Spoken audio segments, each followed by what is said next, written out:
सुबह जो चर्चा चली थी, मन की एकाग्रता कितने प्रकार के होते हैं, जी। क्या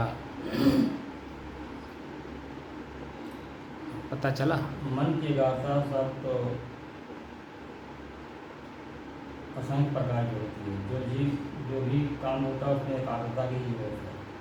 जैसे चलना हुआ, बोलना हुआ, बैठना हुआ, खाना हुआ, जाना हुआ, जो भी कर्म करना हुआ, जो भी क्रिया है सब उसमें एकाग्रता की जरूरत है।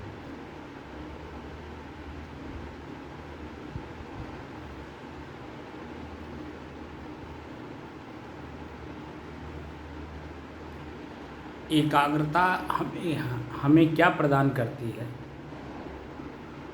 क्या जानकारी है? एकाग्रता सब हमको यह प्रदान करती है कि हम मतलब उसी काम को करें, दूसरी तरफ इधर उधर मतलब ना हो जाए, मन उसी काम पे लगे, जो काम करें उसी पर नहीं लगे। तो उससे ये होता है कि गलत काम नहीं होगा। जैसे चींटी वाला बताया सुबह जो है, अगर टका हो चलेंगे तो चींटी देख कर चलेंगे, नहीं मरेंगे, और नहीं चलेंगे चल होकर चलेंगे तो एकाग्रता हर जगह की जरूरत है।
अपने ही चंचल मन को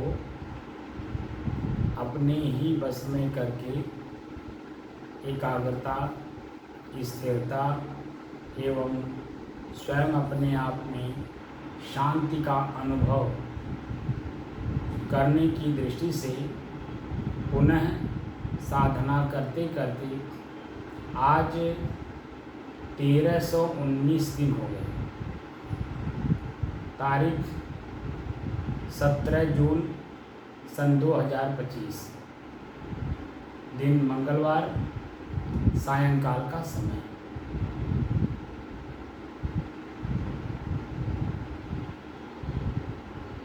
जो प्रश्न आया है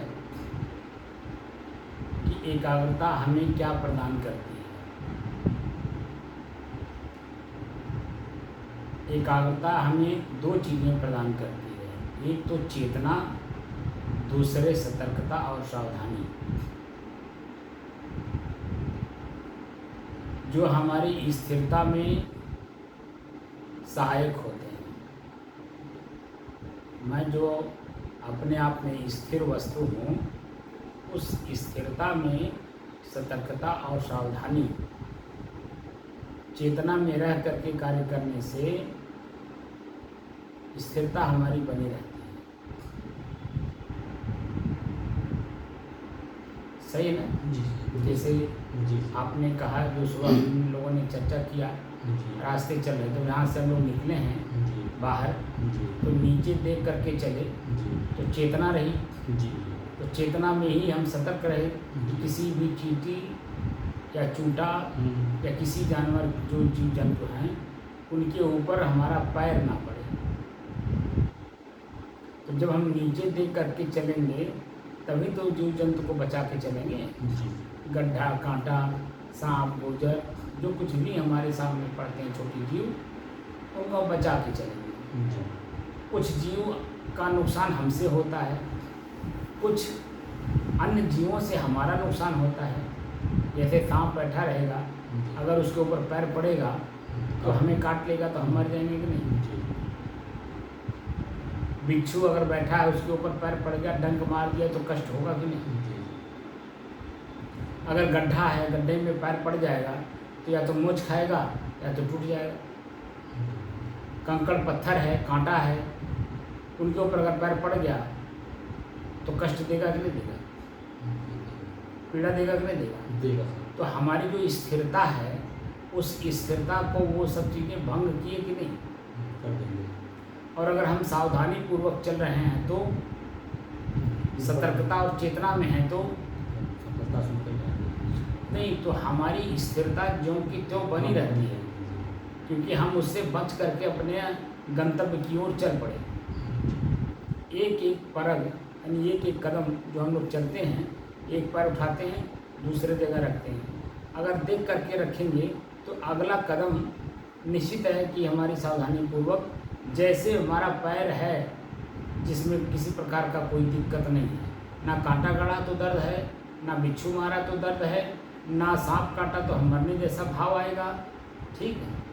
यानी कुछ भी अगर नहीं है और देख करके हम पैर रख रहे हैं तो हमारे पैर की स्थिति पहले जैसी ही बनी रहेगी। और अगर हम देख करके नहीं रखे, कांटा ही पड़ गया, कांटा पैर में चुभेगा तो आपकी स्थिरता को क्या स्थिर बनाए रखेगा?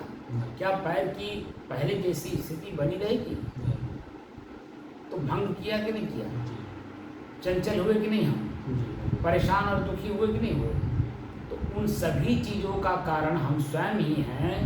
ये हमें कैसे पता चले? सदगुरु कबीर साफ साफ कहते हैं कि बुरा जो देखन मैं चला, बुरा न मिलियो को, जब दिल खोजूं आप ना तो मुझ सा बुरा न हो। हम खुद ही अपने सुख दुख के कारण हैं। एकाग्रता, स्थिरता या चंचलता या अस्थिरता, जो कुछ भी है, उन सभी के कारण हम स्वयं ही हैं। अगर हम खुद हर परग पर शांत चित्त होकर के कार्य कर रहे हैं तो निश्चित है कि हमारी शांति यथावत बनी रहेगी, हमारी स्थिरता यथावत बनी रहेगी और हमारी एकाग्रता लगातार बनी रहेगी। एकाग्रता हमारी तब तक बनी रहेगी जब तक हमारा कार्य पूर्ण ना हो जाए। हम लोग 5 नवंबर सन 2021 से साधना का शुरुआत किए और एकाग्र होकर के, स्थिर होकर के, शांत चित्त होकर के लगातार हम लोग चले आ रहे हैं।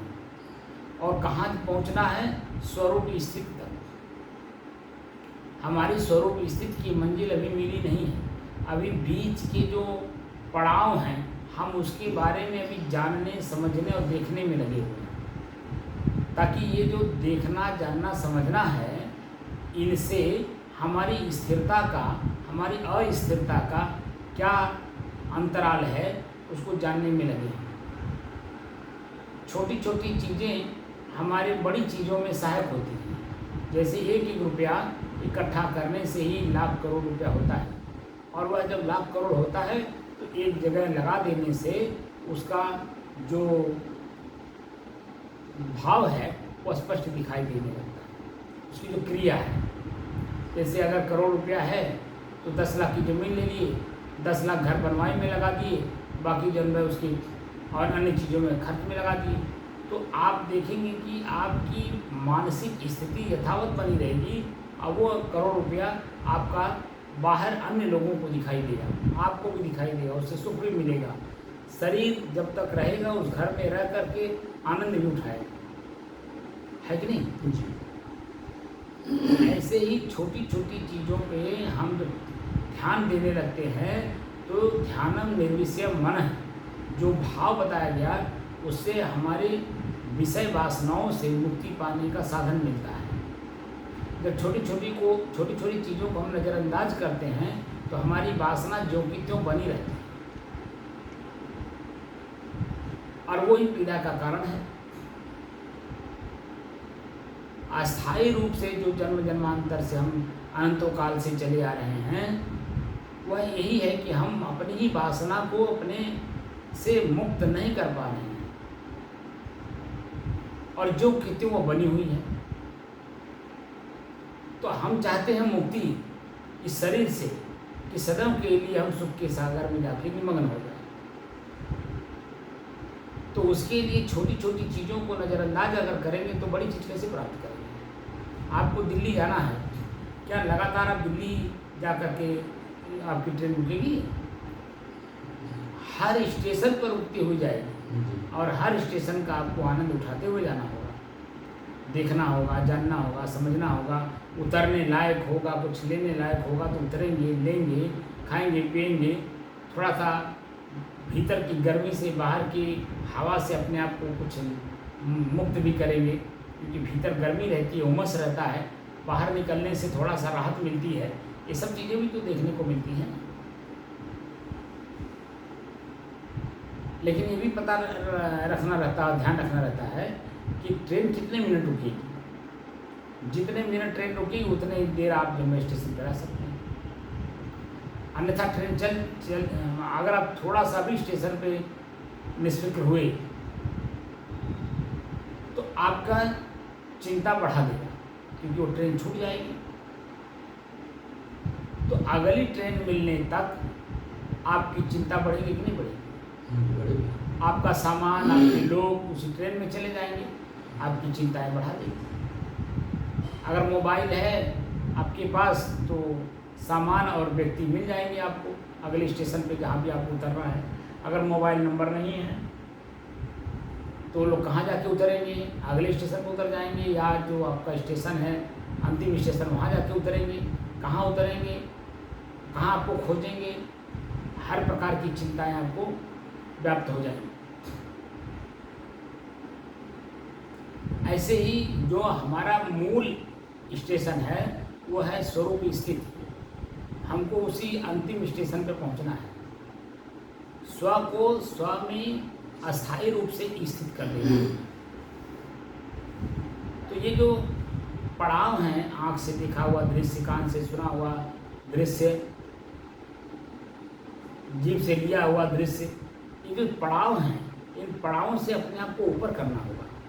इसीलिए महापुरुष हर बात पे कहते हैं कि दसहों द्वारे तारी लावे तब दयाल के दर्शन पावे। दयाल का दर्शन मतलब स्वयं का दर्शन, स्वयं की जानकारी, स्वयं अपने आप में तभी होगी जब हम अपने आप के द्वारा बनाए गए अनेकों प्रकार के दृश्य से हम अपने को मुक्त करेंगे। तब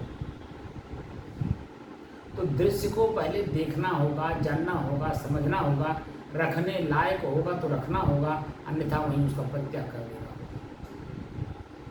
अगर आपको अगला जन्म भी लेना है और मुक्त भी होना चाहते हैं, दोनों संभव नहीं है।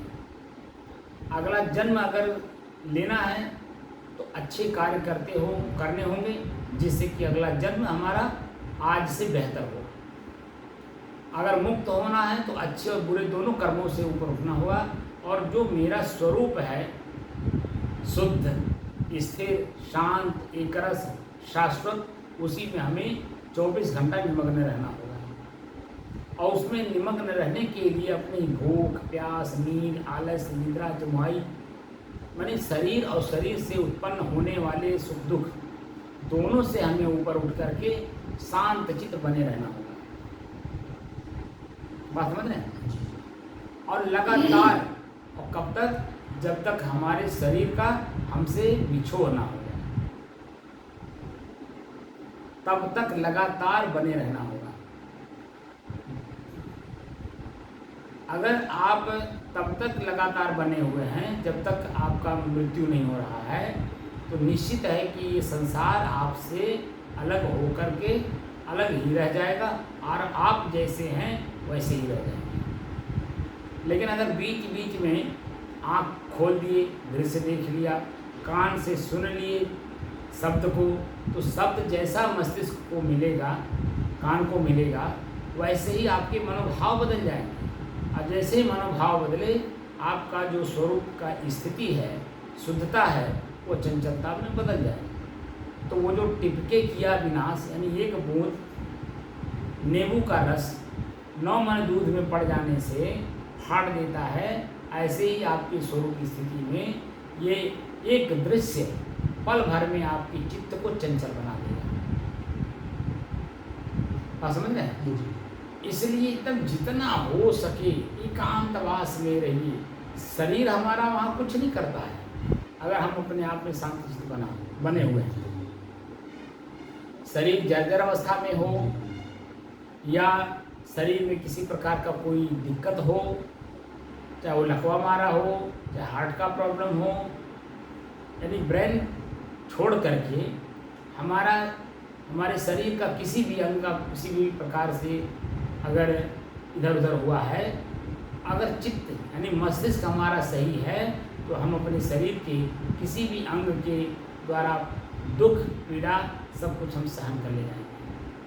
लेकिन अगर मन में पीड़ा है, शरीर कितना भी सुखी होगा, आपके पास नौकर है, चाकर हैं, डॉक्टर हैं, हर प्रकार के सब कुछ उपलब्ध है, लेकिन मन में अगर पीड़ा है तो उससे कोई बचा नहीं सकता। और आप 84 लाख जूनियों में जो वर्तमान में मन में पीड़ा लिए हुए हैं, उन्हीं पीड़ाओं को वहाँ जाकर के भोगना। हम चाहते हैं मुक्ति, पता चल रहा है मुक्ति की जगह पे मुक्ति का काम भी नहीं कर रहे हैं, मुक्ति का ढोंग कर रहे हैं। हम जैसे संत बन गए, साधु बन गए, तो साधु के कपड़े का हम ढोंग जरूर कर रहे हैं। हमारे विचार नहीं बदले, हमारे कर्म नहीं बदले, हमारे चंचलता एकाग्रता में नहीं बदली, एकाग्रता स्थिरता में नहीं बदली, स्थिरता हमारे खुद के भीतर की शांति तक हमको शांत करने में जो सहायक लोग हैं, वस्तु है, उनका हम सदुपयोग नहीं कर पा रहे। तो कष्ट कौन सा है? क्या हमारा कपड़ा मुक्त कर देगा हमको? क्या मान प्रतिष्ठाएं बाहर की हमको मुक्त कर देंगी? क्या खीर पूड़ी हमको मुक्त कर देंगी? क्या दान दक्षिणा हमको मुक्त कर देंगी? क्या हमारा मठ हमको मुक्त कर देगा? कुछ नहीं। कोई भी वस्तु, व्यक्ति, स्थान आपको मुक्त नहीं कर सकता जब तक आप स्वयं भीतर से इनसे मुक्त ना होइए। बात समझ रहे हैं? बिल्कुल सही सर। इसलिए जो साधना हम लोगों की चल रही है अनवरत, इसमें जितना ही आप एकाग्रचित हो करके, स्थिर चित्त बना करके और शांत हृदय से कार्य करते हुए आगे बढ़ेंगे, निश्चित है कि इसी शरीर से आपकी मुक्ति होगी। अगर नहीं भी होगी तो जब अनवरत कार्य कर रहे हैं तो निश्चित है कि अगला जो जन्म होगा एक अच्छे परिवार, अच्छे खानदान में होगा, और जहाँ से आपको वैराग्य का जो रास्ता है अगला, वो आपको मिल जाएगा और वहीं से आप अपने को मुक्त कर ले जाएंगे, क्योंकि उसी पे काम कर रहे हैं, क्योंकि संस्कार उसी का बन रहा है। तो जो संस्कार अंतिम का होता है, सभी लोग इस बात को पुरजोर शक्ति लगा करके बताए हैं कि अंत में जो हमारी मनोदशा होती है उसी मनोदशा के अनुसार हमारा जन्म होता है। इसका उदाहरण प्रत्यक्ष है। जब आप शाम को सोते हैं, दिन भर का किया हुआ कार्य, देखे हुए, सुने हुए, किए हुए का संस्कार लास्ट में शांत हो जाता है। एक कोई ऐसी बात मन में रहती है जो सुबह जगते ही आपका मस्तिष्क उसी पे काम करना शुरू कर देता है। कोई एक बात लेकर के आप सोते हैं और जैसे चेतना आती है उसी की याद तुरंत हो जाता है। जैसी चेतना आई, ये चेतना आते ही वही बात आपको याद आएगी जो रात को सोते समय लास्ट में जो शब्द लेकर के आप सोते हैं, जो दृश्य लेकर के सोते हैं, जो व्यक्ति, स्थान, जो कार्य का मनोभाव लेकर के सोते हैं, वही आपको याद आता है।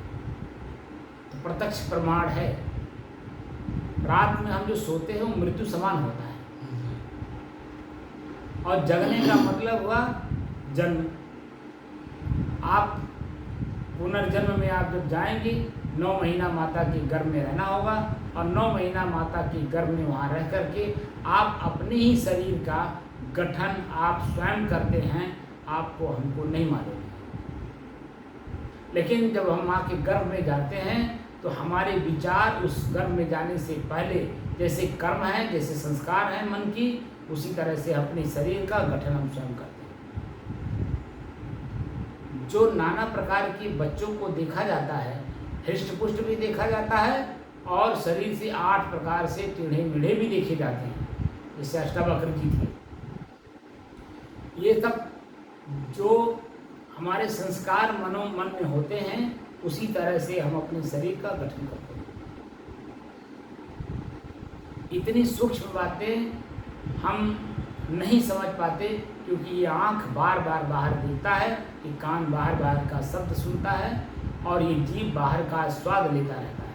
ये जो लिंग है ये स्पर्श विषय बाहर का लेता रहता है। हम बार बार इन्हीं लोगों से ठगाए जाते हैं और अपनी चीज़ को हम समझ नहीं पाते। जो हमारा मूल चीज़ है हम उसको नहीं समझ पाते, क्योंकि हमारी इंद्रियां हमको बार बार ठगती हैं। जब हम अंतर्मुख होते हैं, किसी संत के द्वारा बताए हुए विचारों के अनुसार जो अपने विचार को मिलाने लगते हैं, अंतर्मुख होने लगते हैं, तब हमें पता चलता है कि हम कहाँ कहाँ ठगाए जा रहे हैं। और इसी ठगे जाने वाले जो इंद्रियां हैं, इनसे ही हमें मुक्त होना है। हम बाहर किसी से हमें मुक्त नहीं होना है।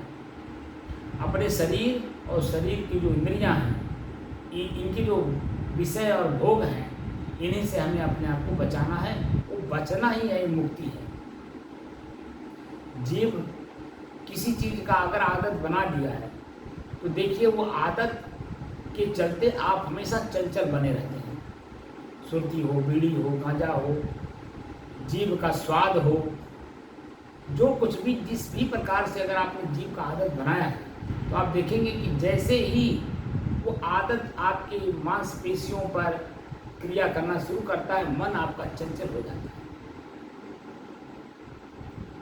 और चंचल मन आपको एकाग्र, स्थिर और शांत नहीं रहने देते जब तक उन्हें वो चीज़ मिल न जाए। यानी जीव को जब तक अपनी वस्तु जो आदत है वह मिल नहीं जाता है, तब तक जब चित्त और मन दोनों चंचल रहते हैं।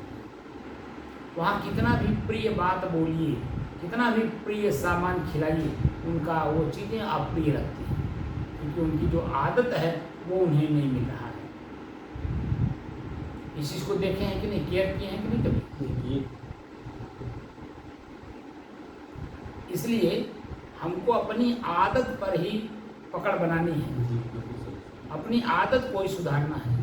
जैसे जैसे आप चेतना में आते रहेंगे, आपकी आदत आपके सामने रहेगी, और वही आदत अगर आप सुधारने में लग गए तो अस्थायी रूप से उस आदत से मुक्ति मिल जाएगी। जैसे मैं चाय के द्वारा चंचल था, तो चंचलता हमारी स्थिरता में बदली जब मैंने चाय को छोड़ना शुरू किया।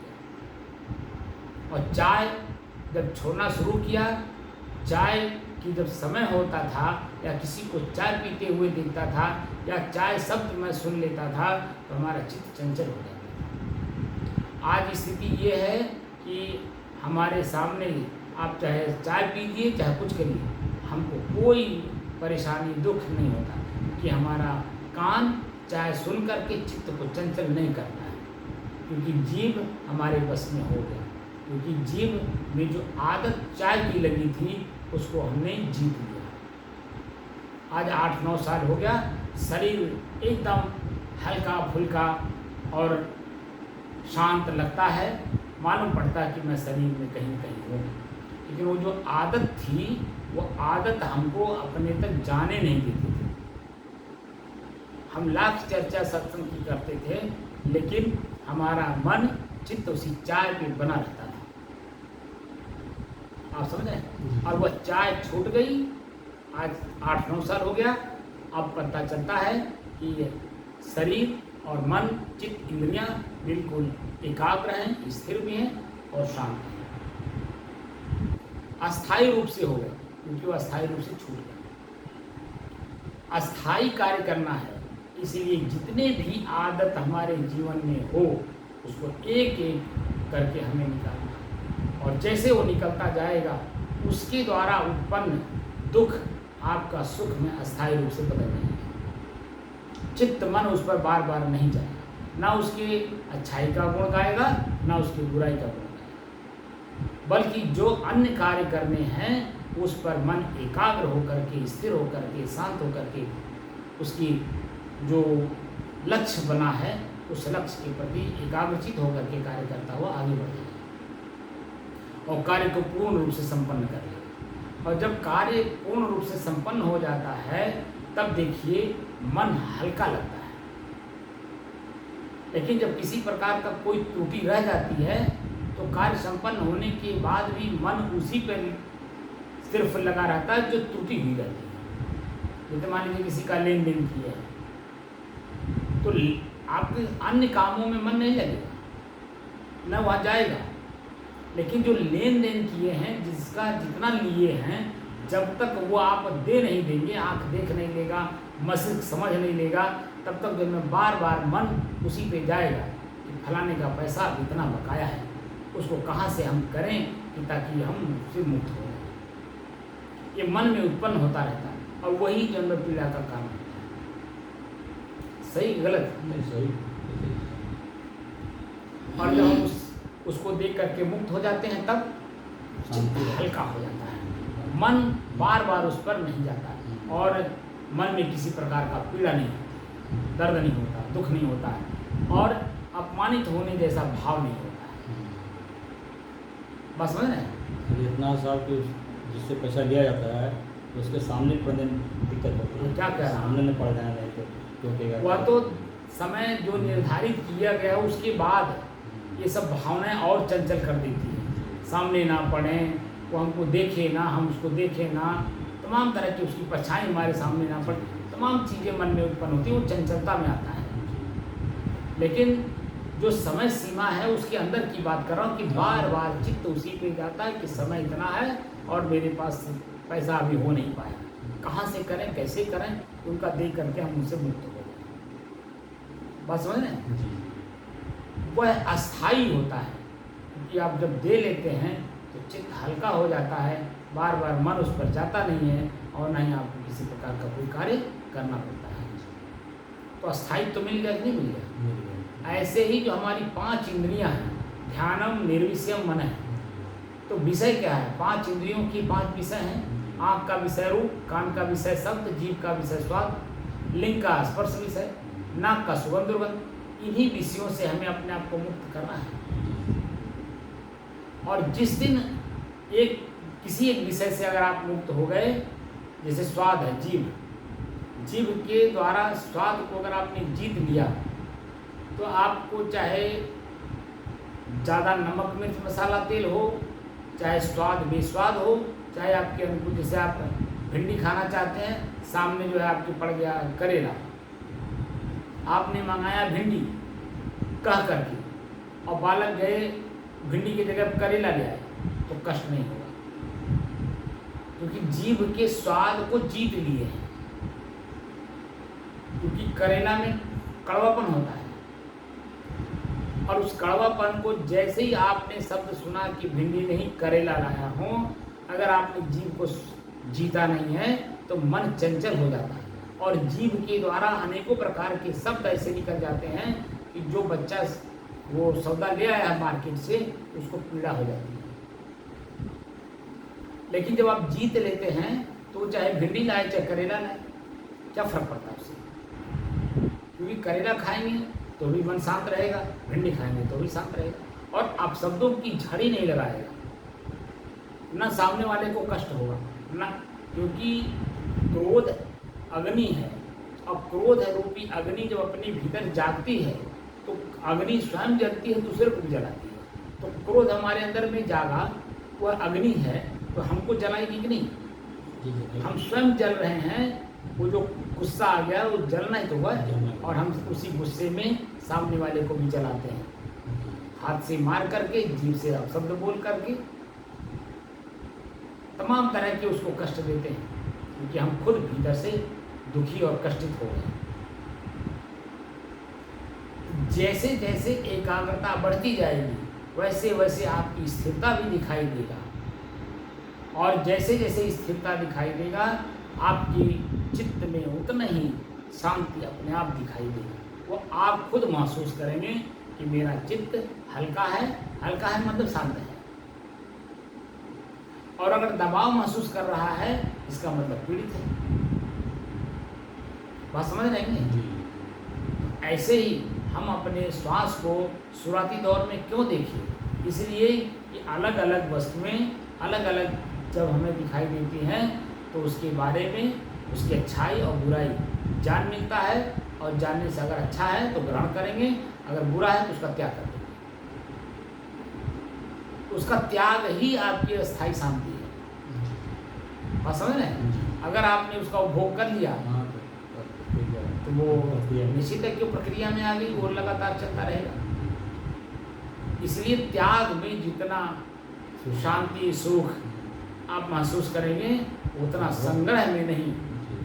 इसलिए हमेशा त्याग में रहिए, और त्याग आपकी उदारता में दिखता है। जितना ही आप में त्याग होगा उतने ही आप उदार होंगे, और जितने ही उदार होंगे उतने ही आपके त्याग अपने आप दिखाई देता है। वो सूक्ष्म होता है, सब लोग उसको महसूस नहीं कर पाएंगे, और उसमें जितने लोग आपके उस उदारता को देखेंगे उतने प्रकार की भाषा उनकी बदल जाएगी। बात समझ नहीं यार? जैसे भंडारा हमने किया, खर्च हम कर रहे हैं, लेकिन जो कष्ट देने वाले लोग हैं, स्वयं कष्टित हैं, वो अपने कष्ट को हमारे ऊपर भी डालते हैं। अब जैसे कल जो बूंदी बनाई गई तो लोगों को पता चला, तो जय लोग सुन रहे हैं, तय लोग हमको तुरंत जो मैं उत्तर दे रहे हैं कि क्या ज़रूरत था, भंडारा 8 तारीख को हो गया, फिर दोबारा बना करके आपको ये लोगों को प्रसाद देने की क्या ज़रूरत थी? प्रसाद तो उसी दिन का था, सबको मिल गया। अरे जिसका हक था उसको मिल गया। अब जितनी जिसकी बौद्धिक स्तर होती है वो उतने वो दिखाई देता है। अब हम तो खुद समाज में त्याग का भेष पहने हैं, और त्याग के भेष में रह करके अगर हमारा त्याग ना झलके तो आप बता दीजिए कहाँ झलकेगा? और त्याग में ही उदारता दिखता है, और उदारता में अपने आप वो त्याग दिखता है। वो स्पष्ट रूप से लोग देख नहीं पाते क्योंकि चित्त चंचल है, और चंचल चित्त को अच्छे संतों के पास बैठ करके एकाग्र नहीं किए, स्थिर नहीं किए, और खुद शांति का अनुभूति नहीं किए, तो जब हम अपने को नहीं समझ पाए तो सामने वाले को कैसे समझ पाएंगे? जो व्यक्ति अपने आप को समझ लेता है वह दूसरे को समझने में जरा सा भी देर नहीं लगाता है। बात समझ रहे हैं नहीं? तो हम लोग तो साधक हैं। अगर हम साधक हो करके अपने आप को नहीं समझ पाए तो दुनिया के लोगों को कैसे समझ पाएंगे कि कौन साधना करके कितना साधना किया होगा जो आज उसके सामने हम लोगों के सामने दिखाई दे रहा है? क्योंकि वो पूर्व का कमाई है, वर्तमान में दिख रहा है, और वर्तमान में जो दिख रहा है वो वर्तमान का नहीं है, पिछले कई जन्मों का है, चाहे वो अच्छा हो चाहे बुरा हो। चोर अगर चोरी कर रहा है वो अभी आज का नहीं है, उसका सामान चोरी हुआ है और वो व्यक्ति वापस किया नहीं, तो उसको मौका मिल गया चोरी करने का। क्योंकि उसने जिसका चोरी, ऐसे प्रत्यक्ष आप देख लीजिए, जिसका चोरी होता है उस व्यक्ति के मन में एक भाव अपने आप उत्पन्न होता है, अरे मिल जाते तो हम उनके साथ क्या क्या नहीं करते। ये मनोभाव जागता नहीं। अगर वो सामान नहीं मिला है तो अगला जन्म वो सूक्ष्म रूप से वो जान जाता है कि फलाने ले गए। अब फलाने जब ले गए तो उसकी चोरी उसको करने का मौका मिल जाता है। तो वो आज चाहे सुख हो चाहे दुख हो, किसी प्रकार से कुछ भी अगर आदमी भोग रहा है तो वर्तमान का नहीं होता है। जैसे चैत्र में आपने देखा होगा लोग गेहूँ काट रहे थे, कोई चना काट रहा है, कोई सरसों काट रहा है, कोई अरहर काट रहा है, यानी जो इसको कौन सा फसली बोलते हैं, रबी फसली। रबी फसली में जितने बीज बोए जाते हैं, जिन लोगों ने जो बीज बोया है उसी का तो फसल काटेगा कि कुछ और काटेगा, और अपने खेत का काटेगा। अब जब आषाढ़ में धान का रोपण करेगा या अन्य चीज़ें जो इस फसली का होगा बीज, उसको बोएंगे तभी तो चैत्र में काटेंगे। हैं? चैत्र में, कुआर में, कार्तिक में। कार्तिक में काटा जाता है कुआर ना, कार्तिक, हाँ। अखबार कार्तिक में। तो जो बोएगा ही नहीं तो काटेगा कैसे, और 4 महीने इंतजार कैसे करेगा जब बोया ही नहीं है। और जो 4 महीना इंतजार भी करेगा, उस खेत की देखरेख भी करेगा, उस बीज का देखरेख करेगा, उसको क्या ज़रूरत है समय से उसको पूरा करता रहेगा, तो समय से ही वो उसको काटेगा और समय से ही अपने आप को संपन्न बनाएगा। ये होता है।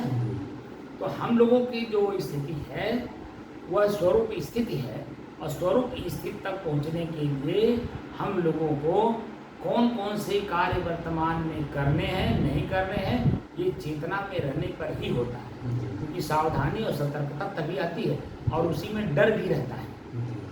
और जो आदमी डरता है निश्चित है कि बुरा कर्म नहीं करेगा, और जो आदमी डरेगा नहीं वो निश्चित है कि अच्छा काम नहीं करेगा, बुरा पहले कर देगा। अब बुरा करने के बाद जब उसका परिणाम उसके सामने आता है तब वो अपने आप में पश्चाताप करता है, यार ना किए होते तो अच्छा था। लेकिन वो जोश में होश नहीं रहता है, अब वो कर्म को कर देता है। अब उसका परिणाम उसके सामने जब रहता है तो बंदरों की तरह वो नचाया जाता है, दर दर की ठोकर खाता है। और इसी सब चीज़ों से अपने को बचाना है। जितना ही बच करके आप चलेंगे निश्चित है कि आप भीतर से डरे हुए रहेंगे और आप अच्छा कार्य करेंगे, जिससे कि अंतिम क्षण मृत्यु के समय में आपको मानसिक पीड़ा, शारीरिक पीड़ा, पारिवारिक पीड़ा, सामाजिक पीड़ा आपको नहीं मिलेगा। इसका मतलब अगर मुक्त नहीं हुए तो निश्चित है कि एक अच्छे घर में, अच्छे परिवार में, अच्छे लोगों के बीच में आपका जन्म होगा, जहाँ से अगला सीढ़ी आपको मिलेगा, जहाँ से आप मुक्त होने के नज़दीक होंगे। मुझे इस बात का कष्ट होता है कि जितने ऊंचे चिंतन वाले लोग हैं, ऊंची चिंतन को पाने के लिए कितने जन्म उन्होंने तपस्या किया होगा उनको नहीं मालूम है। और आज सहज में जो उपलब्ध है उसका उससे ऊपर की चीज़ें उन्हें नहीं मिल पा रही, उसका सदुपयोग नहीं हो पा रहा है, वहीं से वो नीचे आ रहे हैं। यानी बुरे लोगों को देख करके अपनी अच्छाई को बुरे में ले जाकर परिवर्तित कर ले रहे हैं, कष्ट सह रहे हैं, दुख झेल रहे हैं, नाना प्रकार की पीड़ाएँ उनके जीवन में घर कर जा रही हैं। तो मुझे कष्ट होता है देख करके, लेकिन मैं कर भी क्या सकता हूँ? मैं तो सिर्फ शब्दों के माध्यम से उन्हें चेतना दे सकता हूँ, मैं उनका काम तो नहीं कर सकता ना, मैं सिर्फ अपना काम कर सकता हूँ।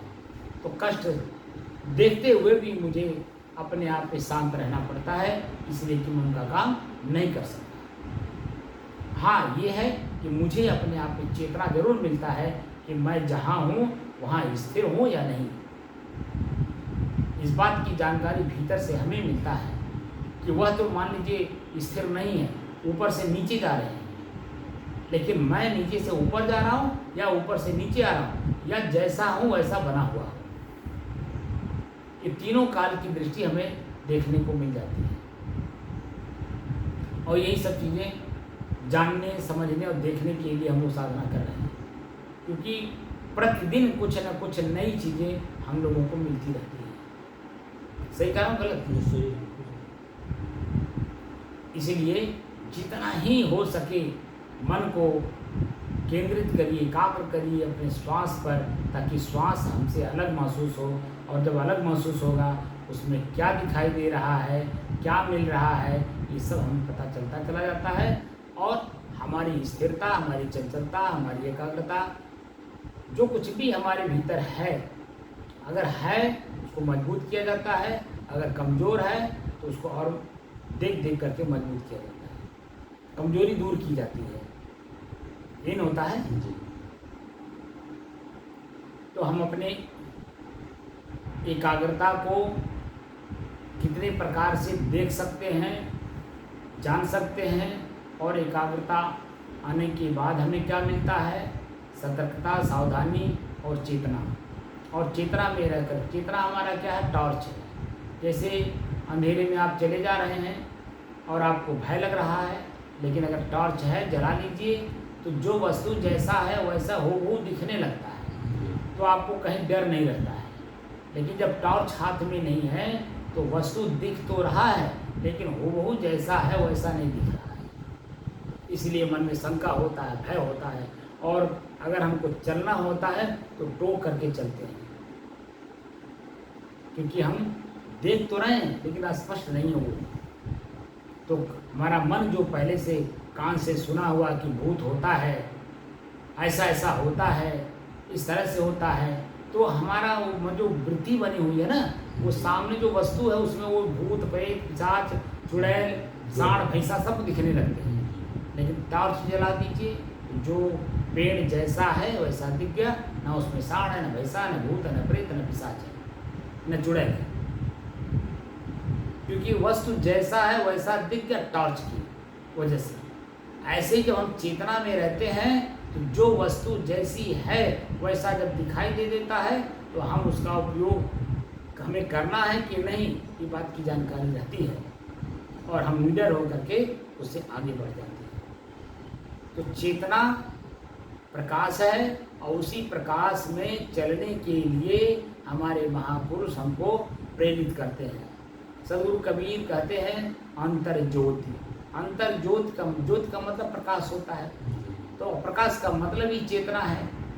और महात्मा बुद्ध भी यही बात कहते हैं, अपदीपो भव, स्वयं का दीपक स्वयं बनो, यानी स्वयं की चेतना स्वयं बनो। स्वयं के दुख का कारण क्या है, उसका निवारण कैसे होगा, उस पर चल करके उसका निवारण करके आप खुद अपने आप को चेतना में रह के अपने दुख से अपने आप को मुक्त कर सकते हैं। और हमारे महापुरुष जो पूर्व के महात्मा बुद्ध और कबीर के पहले के जो ऋषि हमारे हैं, वो अथ शब्द का प्रयोग करते हैं। अथ और थ, अथ शब्द का प्रयोग करते हैं, मतलब अब शुरू करते हैं क्या, ज्ञान रूपी प्रकाश। वो जो वाक्य लिखते हैं उस पर जो हम चिंतन करने लगते हैं तो चेतना अपने आप आने लगती है, और वो चेतना उसी शब्द में दे गए हैं हमको। जैसे गीता है तो गीता में अथ शब्द का प्रयोग हुआ है शुरुआती दौर में, अब उसी में आगे चर्चा है।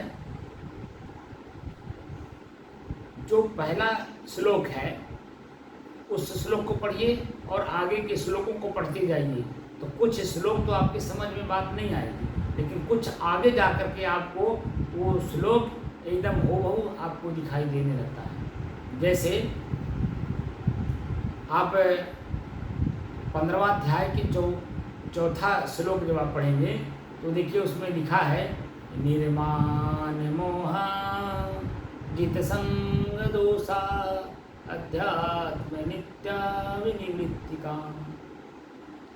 अध्यात्म नित्या विनिवृत्ति काम, कितना सूक्ष्म बात है, वो बात समझ में आ जाती है जब हम महापुरुषों के वाक्य पर चिंतन मनन और उसके सूक्ष्म कणों को जानने का प्रयास करते हैं कि वास्तविकता क्या है, वो क्या कहना चाहते हैं, कहाँ बैठ करके कौन सी चर्चा वो कर रहे हैं, उस लेवल पे मैं हूँ या नहीं।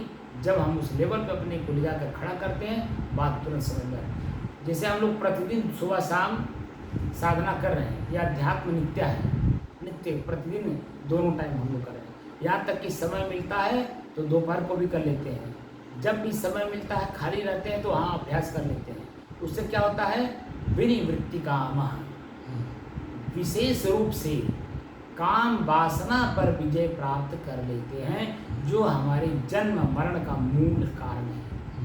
विनिवृत्ति काम लिखा है, जो वृत्ति जो हमारे हृदय में सूक्ष्म रूप से बैठा हुआ है, उससे हम अपने आप को मुक्त कर लेते हैं। क्योंकि हम प्रतिदिन सुबह शाम दोपहर अपने श्वास को देखते हैं, देखते देखते हम अपनी बुराइयों को देखने लगते हैं, और धीरे धीरे हमारी बुराई हमारे से दूर होती चली जाती है, और हम जैसे रहते हैं वैसे ही स्पष्ट रूप से दिखाई देने लगते हैं। जैसे एक दिन मैंने आपसे लोगों से बताया था, दाग और मैल और कपड़ा, तीन चीज़ है ना। कपड़ा अपने आप में जैसा है वैसे ही है, लेकिन जब हम शरीर पे पहनते हैं तो हमारे शरीर का जो मैल है वो उस कपड़े पे लगता है, तो वो दिखाई देता है। और हम जब उसको छुड़ा देते हैं तो पुनः जब ये आँख देखता है, कहता है कि कपड़ा आपका साफ है, आप अपने शरीर पर उसको पहन सकते हैं। तो दाग, मैल और कपड़ा, दाग कैसा है, दाग अगर हल्का है तो हाथ से रगड़ने पर छूट जाता है। दाग अगर ज़्यादा गाढ़ा है तो छुड़ाने पर भी नहीं छूटता है, लेकिन उसका कुछ केमिकल आता है जिसको लगा देने से वो भी साफ हो जाता है।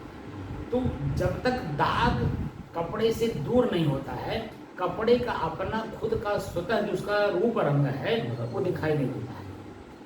दिखाई देता है? ऐसे ही मेरे ऊपर मैं स्वयं जैसा हूँ वैसे ही रहूँगा, लेकिन वो जो दाग लगा दिया, दाग है 5 प्रकार का। काम वासना का आँख स्पर्श विषय, आँख का रूप, कान का शब्द, जीभ का स्वाद और नाक का सुगंध दुर्गंध। ये 5 प्रकार के दाग हमारे अंदर में हैं। और बुराइयां कितनी हैं? हम मन से निंदा करते हैं, चुगली करते हैं, गाली गलौज करते हैं, हाथ से मारपीट करते हैं, पैर से बुरे स्थानों पे जाते हैं, ये बुराई हो। तो हम पैर से नहीं जाएंगे तो बुराई से दूर हो जाएंगे, हाथ से किसी को मारेंगे नहीं तो बुराई से दूर हो जाएंगे। बात समझ रहे? मन से किसी के बारे में हम गलत सोचेंगे नहीं, जीभ से गलत बोलेंगे नहीं तो बुराई से दूर हो। लेकिन जो अस्थायी रूप से शरीर में है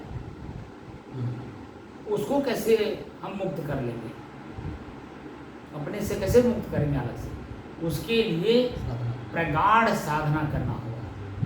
प्रगाढ़ मजबूती के साथ दिन रात आँख को बंद रखना होगा, जिससे कि आँख दृश्य को दोबारा नहीं देखेगा। तो जो पहले का दृश्य मस्तिष्क में भरा पड़ा है वो धीरे धीरे खाली हो जाता है। और अगर आँख खोल देंगे तो पहले का जैसा हो तो ये है, तय लगा के रखा हुआ, एक और नया भी रख लिया। लेकिन अगर आँख बंद है तो नया नहीं बनने देगा। कान से सुना हुआ शब्द अनेकों प्रकार के भीतर गड़ा पड़ा हुआ है, और बाहर से अगर सुनते रहेंगे तो भीतर का वो सिक्का बना हुआ रहेगा, और ये बाहर का है उसको मान करके हम उसी तरह से गलती कर रहे हैं। जीभ का स्वाद, नाक का सुगंध दुर्गंध और लिंग का स्पर्श विषय, ये अगर हम इनसे दूरी बना के रखेंगे, आँख से देखेंगे नहीं, कान से सुनेंगे नहीं, एकांत में हम एकांतवासी रहेंगे, तो हम जितना देर चाहेंगे उतना देर इनसे हम मुक्त रहेंगे। लेकिन जैसे ही हमने आँख से देखा दृश्य कैसा है, मन में भावनाएं जाग जाती हैं। कान से शब्द सुनते ही मन में भावनाएं जाग जाती हैं, और वो हमारे स्पर्श विषय काम वासना पर असर डालता है। शब्द कैसा है, इसीलिए आप देखिए जहाँ ब्रह्मचर्य का व्याख्या लिखा हुआ है वहाँ पर लिखा है स्मरणम कीर्तनम के लिए कोई भाषण। 10 प्रकार से अपने आप को, अपने ब्रह्मचर्य को खंडित होने से बचाना होता है। और ब्रह्मचर्य का मतलब अपने इंद्रिय का स्पर्श विषय से अपने आप को बचाना। तो 10 प्रकार से हमारा स्मरणम माने ख्याल होना, कीर्तनम उसके बारे में बोलना, क्रिया करना, कीर्तनम केली कोई भाषण, क्रिया कोई कोई भाषण करना मतलब उसके बारे में चर्चा करना, या कोई चर्चा कर रहा उसका सुनना, तो सुनते वक्त भी मन में काम वासना जागृत हो जाता है। ऐसा भी है ना, जो विषयी लोग यानी उसी में रचे पचे लोग हैं उसके बारे में बार बार बात करते हैं। जैसे अपने जगराम जी हैं, जगराम जी जो है उसी में रचे पचे हैं, उन्हीं लोगों के बीच में रहते हैं, और उनके बीच से जब निकलते हैं तो उसी की चर्चा करते हैं। तो उनकी बात को जो भी सुनेगा तुरंत तो इसी तरह से मन बनता है, हमारे शरीर पर उसी तरह का असर डालता है। बात समझ रहे हैं कि नहीं? ऐसे लोगों से हमको अपने आप से जित संग दोषा, ऐसे संग का हमें त्याग कर देना, नहीं उनसे अपने आप को बचाना। जित संग दोषा उसी श्लोक में लिखा है, निर्माण मोहा जित संग दोषा लिखा नहीं। तो ऐसे चीज़ों से हम अपने आप को बचाते हुए आगे बढ़ते चले जाते हैं। जो मैं हूँ, जैसा हूँ कपड़े की तरह, वो दाग छूट गया और मैल छूट गई। मैं जैसा हूँ कपड़े की तरह वैसे स्पष्ट रूप से दिखने लगता। लेकिन ये विषयी लोग जो उसी में फंसे हुए हैं वो आपकी स्थिति को नहीं जान पाए। लेकिन आप तो समझ रहे हैं ना अपने आप में, तो मुझे अपने आप में ही जानना है, न कि दूसरे को जनाना है। इसीलिए ऐसी स्थिति में हमारे नीतिकारों ने लिखा है कि अपना ही गुण बनिया चुरा के खाता है। इसी जगह पर ये जो सूत्र है ये लागू होता है। हम अपनी ही साधना हम लोगों से बच करके करें, ताकि हमें अपने आप में जानने, समझने, देखने में सक्षमता प्राप्त हो। लेकिन कोई भी बैठा रहेगा, अच्छा सज्जन व्यक्ति ही बैठा रहे और वो चर्चा करता रहेगा अच्छी चीज़ों का, तो कान सुनता रहेगा, उसी में मन बनता रहेगा। मन बनता रहेगा तो जो साधना का पद्धति है वो भूल जाएगा और ललक बढ़ जाएगी, हम भी अच्छा करते तो हम भी ऐसा होते। तो आपकी जो शब्द रूपी विषय है वो विषय आपको खींच लेगी। तो कान का जो विषय था वो आपको खींच करके ले आके वासना में डाल देगा। इसलिए अच्छे और बुरे दोनों लोग से अपने आप को बचाना है। बात समझे? एकांत। इसीलिए पात्र को देख करके आपको संगत करनी होती है। जैसा व्यक्ति हो उसके साथ दो टूक शब्द बात करनी होती है। सामान मंगाना, दो शब्द से बात करिए, बहुत फला सामान ला के दे, पैसा दीजिए और सामान ला के दे देगा, आपका काम करो भैया, ठीक है अपने घर जाओ, जब जरूरत पड़ेगी बुला लेंगे। लेकिन जब उससे बात करने लगेंगे तो उसके भीतर कितने प्रकार के शब्द वो संग्रह कर रखा है, वो कौन सा शब्द आपको पीड़ा दे देगा आपको पता नहीं। इसीलिए साधक को हमेशा भीतर से चेतना में रह करके सतर्कता और सावधानी बरतने की जरूरत पड़ती है।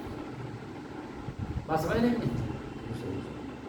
पूर्ण रूपेण अगर आप अपने आप में सतर्क और सावधान हैं, चेतना में हैं, तो निश्चित है कि आपकी साधना परिपक्व हो रही है। और ये अवस्था, समय, परिस्थिति, व्यक्ति, शब्द, रूप, स्पर्श कुछ वर्तमान को छोड़ करके वो स्थिर रह ही नहीं सकता है। लेकिन जब हम भीतर ग्रहण कर लेते हैं वो अस्थायी हो जाता है। जैसे हम लोग चर्चा रोज कर रहे हैं सुबह शाम, और रोज सुबह शाम हम लोग 4 घंटा 6 घंटा के लिए हम लोग अलग हो जाते हैं, फिर मिलते हैं, फिर चर्चा होती है। ऐसे ही जब हम मिलते जुलते हैं, बातचीत करते हैं, तो वो शब्द जो सुनते हैं, दृश्य को देखते हैं, वो भीतर और तह लगा करके रखा है। इसीलिए एकांत सेवन की जरूरत है। अच्छे साधक के सानिध्य में रह करके इसी पॉइंट पे जा करके सदगुरु कबीर साखी, 2 साखी सूत्र के रूप में कहते हैं, संगत कीजिए साधु की, हरें और की व्याधि, ओछी संगत कूर की, आठों पहर उपाधि। ये व्यवहार काल के लिए है, लेकिन साधक के लिए लिखे हैं कि संगत कीजिए साधु की, हरें और की व्याधि, ओछी संगत कूर की, आठों पहर उपाधि। अगली कड़ी में कह रहे हैं संगत से सुख उपजे, वो संगत से दुख होए, कहें कबीर तहाँ जाइए जहाँ अपनी संगत। तो जहाँ हम लोग अपनी संगत में चर्चा कर रहे हैं, तो ये देखिए यदि मन में पकड़ में ही नहीं आता है। जैसे हम बोलते हैं, कान सुनता है तो कहता है, मन कहता है अरे तो मैं जानता हूँ, और जब दोबारा उसी के ऊपर बात होती है तो कहता है भूल गया। अब भूल गया कहने से क्या उसका कल्याण हो जाएगा? यहाँ अपनी कमजोरी दिखाई दे रही है कि मैं चेतना में हूँ नहीं, सतर्क और सावधान हुए बिना वो शब्द को ग्रहण कर लिया, और वह शब्द जो है मेरे पल्ले पड़ा नहीं, क्योंकि पहले के जो शब्द मेरे भीतर हैं वो हावी हैं मेरे ऊपर। जो वर्तमान का शब्द है उसको मैं ग्रहण ही नहीं कर पा रहा, यानी सुना तो लेकिन स्थिर नहीं कर पाया, जिससे कि अन्य शब्द जो है उसके सहारे धुल जाते हैं, साफ हो जाते हैं, वो भूल जाते हैं। क्योंकि हमें नया काम करना है नए शब्दों के हिसाब से। और शब्द शब्द बहुअंतरे, सार शब्द मत लीजिए, कहीं कबीर जहाँ सार शब्द रहे दृढ़ जीवन सूर्य, धिकार है ऐसा जीवन जिसके जीवन में सार शब्दों का संग्रह। तो जो शब्द चर्चा में आए उसको पकड़ना चाहिए, और पकड़ करके उसी के सहारे ऊपर चढ़ना चाहिए। अगर शब्द में पकड़ में आ गया, ऊपर चढ़ गए, निश्चित है कि आपकी स्थिति जो बदतर है वो बेहतर होती चली जाएगी। लेकिन अगर शब्द को नहीं पकड़े तो बदतर स्थिति और बदतर होती चली जाएगी, क्योंकि बेहतर होने का जो शब्द है उसको तो हम पकड़ ही नहीं पा रहे हैं, उसके सहारे हम चल ही नहीं रहे हैं। तो बताइए बेहतर कैसे होगा? तो जहाँ हैं वह शब्द हमें न पकड़ने की वजह से और नीचे चले गए। तो बद से बदतर हो गया कि नहीं। इसीलिए साधक को बहुत सावधानी के साथ आगे बढ़ना चाहिए।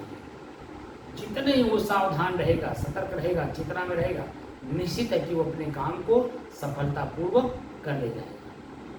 अगर भीतर से वो चेतना में नहीं है, सतर्क और सावधान नहीं है और डरा हुआ नहीं है, सबसे महत्वपूर्ण है डरना। डरत रहे सो उबरे गाफिल खाई मार। जो साधक भीतर से डरा हुआ है, निश्चित है कि बुरे कामों को नहीं करेगा। तो नहीं करेगा तो जहाँ है, जैसा है, जिस रूप में वो तो ऐसे ही बना रहेगा कि नहीं रहेगा। भले मान लीजिए अच्छा कर्म करके ऊपर नहीं चढ़ पाया, लेकिन जहाँ है, जैसा है, वहाँ वैसा बना रहेगा। तो डरना भी बहुत जरूरी है। और हमारे आपके जैसे साधकों के लिए तो डर बहुत बड़ा औषधि है। जान लीजिए, बहुत बड़ा औषधि है, क्योंकि उसी से हम बुराइयों से बच सकते हैं। बात समझना, तब हमारी स्वरूप स्थिति होने में कोई दिक्कत परेशानी नहीं।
बंद कर। तो एकाग्रता हमें क्या प्रदान करती है? चेतना, सतर्कता, सावधानी और भीतर से डर। ये चार चीजें सुरक्षित रखती है। इसी से हम सुरक्षित रहते हैं, है ना। और हमारी सुरक्षा हमको स्वयं करनी है। जैसे हर स्टेशन पे आप देखेंगे लिखा रहता है कि अपने सामान की सुरक्षा स्वयं करें, लिखा रहता नहीं, पढ़े हैं नहीं कहीं। ऐसे ही हम अपने भीतर जो भी सामान हैं अच्छे और बुरे के रूप में, उनकी सुरक्षा असुरक्षा हमें स्वयं करनी है। क्योंकि हमारे अपने ही सुरक्षा से ही हमारी सुरक्षा होती है। हम स्वयं दुखी होते हैं असुरक्षित होने के कारण, और अगर हम सुखी हैं इसका मतलब हम अपने आप में सुरक्षित हैं तब। और उसमें हमारा डर सबसे बड़ा काम करता है, और वो डर चेतना में ही रह के होता है। और उसी चेतना में डर की वजह से सतर्कता और सावधानी अपने आप आ जाती है, उसको बुलाना नहीं पड़ता है। जैसे डर आपने पैदा किया चेतना में रह के, वैसे ही सतर्कता सावधानी अपने आप आ जाएगी। और जैसे सतर्कता सावधानी आपके पास आई, निश्चित है कि आप उस काम को नहीं करेंगे जिसका परिणाम गलत होगा। क्योंकि हम परिणामदर्शी हो जाते हैं। किसी भी कर्म का परिणाम हम प्रथम दृष्टया में ही देख लेते हैं, जिसकी वजह से हम अपने आप में सावधान और सतर्क हो जाते हैं। तो वो काम नहीं होता है, और जब काम नहीं होगा तो परिणाम हमारे पर कैसे आएगा। यही है, तो हमारी एकाग्रता स्थिरता में धीरे धीरे कन्वर्ट हो जाती है। बात समझे? साहेब बंदी साहेब। बहुत दिन के बाद आप दर्शन दिए, क्या बात? कब लौट के आए? कल परसों देर रात। अच्छा। परसों देर रात मतलब कि कल सुबह को। शरीर स्वास्थ्य ठीक ठाक है? चलिए अच्छी बात है। जो आप काम करके आ रहे हैं उसी की हम लोग चर्चा कर रहे हैं।